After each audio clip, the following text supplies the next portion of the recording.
ಎಲ್ಲರಿಗೂ ನಮಸ್ಕಾರ. ನಾನು ನಿಮ್ಮ doctor Madhu L safe IVF centre Shivamogga.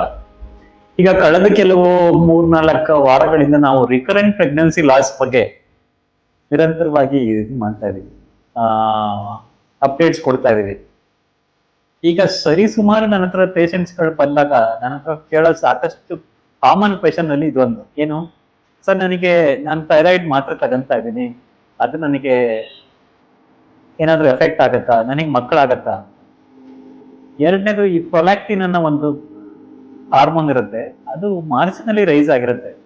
ಆ ರಿಪೋರ್ಟ್ಸ್ ಇಟ್ಕೊಂಡು ಬಂದು ಸಾಕಷ್ಟು ಜನ ನನ್ಗೆ ಕೇಳ್ತಾರೆ, ಸರ್ ಇದು ಪ್ರೊಲ್ಯಾಕ್ಟಿನ್ ಅನ್ನೋದು ಏನು, ನನ್ಗೇನು ಎಫೆಕ್ಟ್ ಆಗ್ತಾ ಇದೆ ಅಂತ.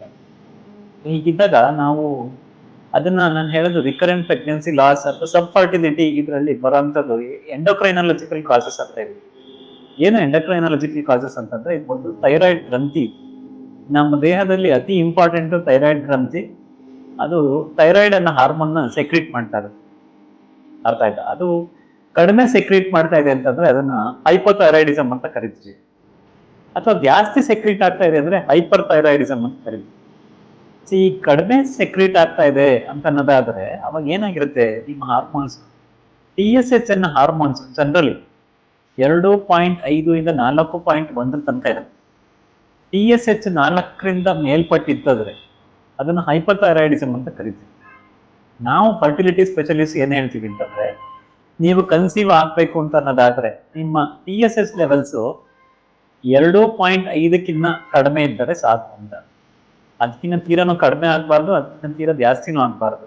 ಈ ಲೆವೆಲ್ ಇದ್ರೆ ನಿಮಗೆ ಕನ್ಸೀವ್ ಆಗೋಕ್ಕೆ ಯಾವುದೇ ಚಾನ್ಸಸ್ ಇರೋದಿಲ್ಲ.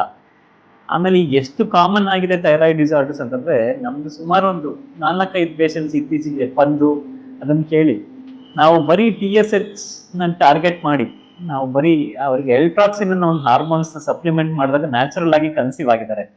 ಹಾಗಾಗಿ ದಯವಿಟ್ಟು ಇದ್ರ ಬಗ್ಗೆ ಆತಂಕ ಬೇಡ. ಸೂಕ್ತವಾಗಿ ಒಂದು ಎಂಡೋಕ್ರೈನಾಲಜಿಸ್ಟ್ ಹತ್ರ ತೋರಿಸ್ಕೊಳ್ಳಿ, ನಮ್ಮ ಹತ್ರ ಬಂದ್ರೆ ನಾವು ಕೂಡ ನೋಡ್ತೀವಿ.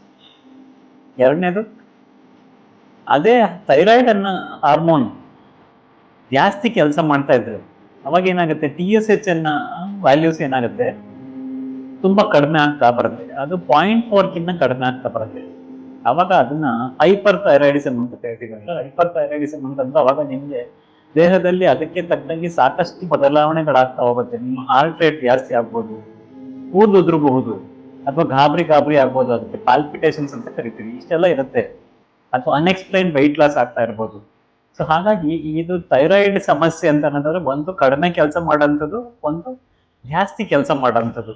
ಇದು ಎರಡಕ್ಕೂ ಸೂಕ್ತವಾದ ಟ್ರೀಟ್ಮೆಂಟ್ ಇದೆ. ಖಂಡಿತ ಈ ಥೈರಾಯ್ಡ್ ಬಗ್ಗೆ ಭಯ ಬೇಡ. ಥೈರಾಯ್ಡ್ ಇದ್ದವ್ರಿಗೆ ಏನು ಆಗತ್ತೆ, ಮಕ್ಕಳೇ ಆಗೋದಿಲ್ಲ ಅಂತ ಒಂದು ಕಾಮನ್ ಮಿಸ್ಕನ್ಸೆಪ್ಷನ್ ಇದೆ. ದಯವಿಟ್ಟು ಅದರಿಂದ ಹೊರಗೆ ಬನ್ನಿ, ನಮ್ಮನ್ನು ಕನ್ಸಲ್ಟ್ ಮಾಡಿ, ಎಲ್ಲರಿಗೂ ಒಳ್ಳೇದಾಗಲಿ.